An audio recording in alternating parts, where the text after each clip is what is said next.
Welcome to Jazz Time. JazzTime.com is an online store that buys, sells, trades authentic luxury watches. We make these videos so our customers can easily choose the best watch for themselves in the comfort of their own home. If you like this watch and would like to purchase it at the lowest price anywhere online, click on the link in the description below to buy it at JazzTime.com. Today, I'll be reviewing the Rolex Oyster Perpetual 34 in stainless steel with a candy pink dial. I'll tell you a little bit about the history of this watch, then I'll tell you about where it stands up in the lineup of other similar OPs or Oyster Perpetuals. Then I'll tell you about the case, bezel, dial, bracelet movement, finally try it on and give you my thoughts. So let's start with just the basic that the Oyster Perpetual is Rolex's base model line. From here it goes to the date just, and then it goes more complicated to the day date, and then you have the professional line with Rolex and Submariner, Daytona, and so on and so forth. The Oyster Perpetual is the base model. Now, with that said, it doesn't mean that the base model is any worse. In fact, some of the base models can be even more expensive on the secondary market than the more complicated Datejust, and that's because of these funky, cool colors that you're looking at right here. In this case, it's candy pink. They make other cool colors such as lavender, pistachio, beige, and so on and so forth. So what we're going to focus today on is this one. And let me tell you that the Oyster Perpetual had a major revamp in 2000. And they more or less look the way that they do now as a result of the revamp in 2000. And in 2000, the year 2000 that is, Rolex added a bunch of cool colors. They did like a dark, like a green, a red, yellow, and so on. And so that was the birth of cool colors. They don't do these cool colors in other models.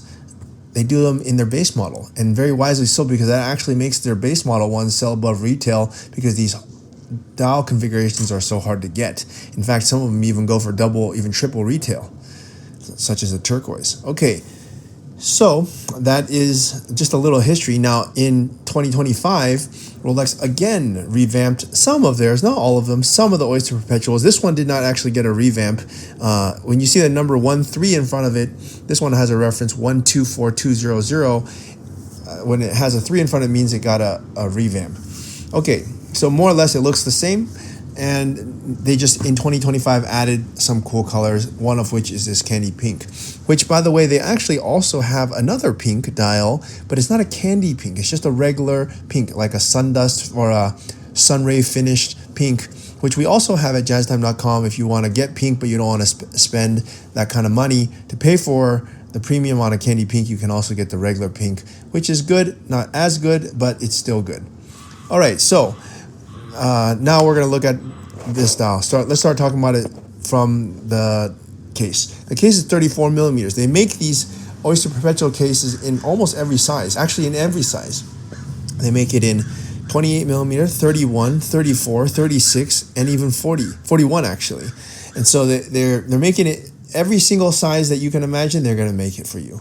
So you can really get this watch to fit you just right. If you thought the mid-size 31 was too small, well, you can go 34. Because 36 is often too big for some women. So some women are in between, or men are in between sizes, between 31 and 36. On the Datejust, they don't have a size 34. So if you want a size 34, you have to go with Oyster Perpetual.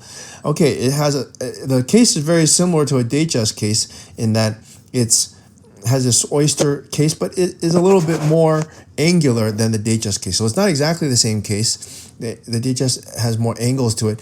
And this one has a satin finish top with a high polished side. The Datejust is fully high polished. Gives it more of a rugged look, actually, if you ask me. So that's one benefit to this one. The next thing let's talk about is the bezel. There's only one bezel configuration for this, which is domed bezel.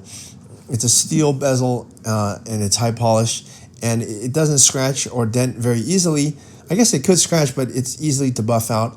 And so it's the only configuration because this is the base model. They don't do any other. Like Datejust, they do a lot of configurations to the bezel, diamonds, etc., gold, whatever, right? But here they just do a very basic steel bezel, which is not terribly a bad thing because, sometimes beauty is in the simplicity. Okay, now let's move on to the dial. This is really where this watch is you're gonna pay, this is what you're paying for. On the secondary market, it's going for somewhere around, 10,000 or so, but on the retail is around 6K or so. So it's quite a bit above retail, almost double.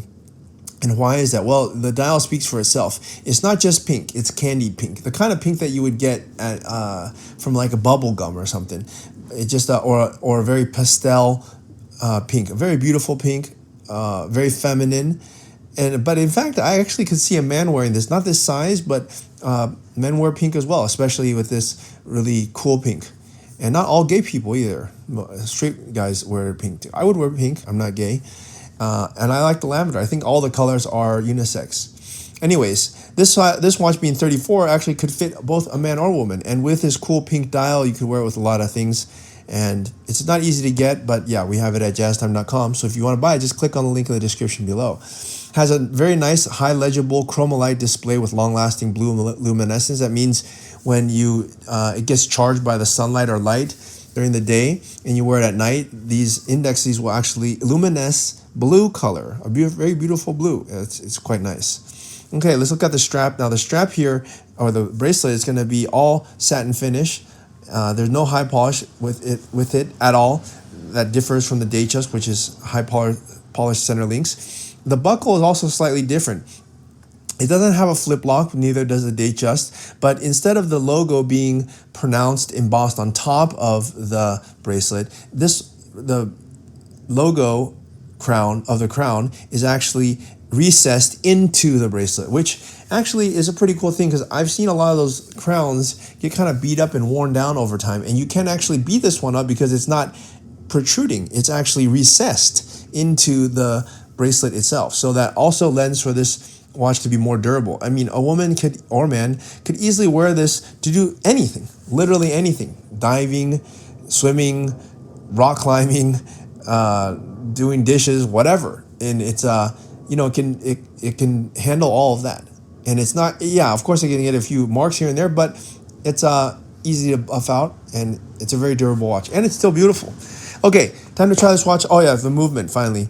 The movement is not going to be changed from the previous generation. It's a 2232. It's a very simple movement. It has a power reserve of 55 hours, but it's still very precise, 2 seconds a day. Okay, with that said, let's try this watch on and give you my thoughts. My thoughts are the Oyster Perpetual is a really great line for Rolex, and even if you already have other cool Rolexes, such as your more complicated date or Datejust, it's not a bad thing to have a very simple Oyster Perpetual that you can kind of throw around, if you will, and just have a nice looking watch, still every bit of Rolex, but you don't have to worry about it too much. It's very simple, just time and date, 3 hands, no date, and they got funky colors, playful, fun, Not everything has to be super serious, and this one definitely fulfills that. So I think a man or a woman could wear it at this size, 34. So look, if you want to buy it at the lowest price anywhere online, click on the link in the description below to buy it at jazztime.com. If you want to find out more about the watch you just saw in the video, you can just click below on Show More to see the full description. Then you can check the link next to Model as seen in video, click on it, and you will get to the proper page where you can see all the details. If you're watching on a mobile phone, you have to click on the arrow down on the right hand side below the video to see the full description. If you like this video, please give us a thumbs up. If you would like to share this video with your friends, you can use the share button below and share it on any platform you like. If you have questions, constructive feedback, want to tell us about some mistakes or misspeaks, just write a comment below. If you want to see more videos like this, you should subscribe to our channel and visit our channel page where you can find all the videos. And if you're interested in a specific watch brand, you can check out our playlists. If you want to check the price for a watch or want to buy one, remember at jazztime.com you always get a steep discount, so you should check the prices with us. If you want to know the price for a specific watch, just go to Google, type in Jazztime, plus the brand, model, and the details you're interested in, and Google will find the right page for you. Thank you for watching.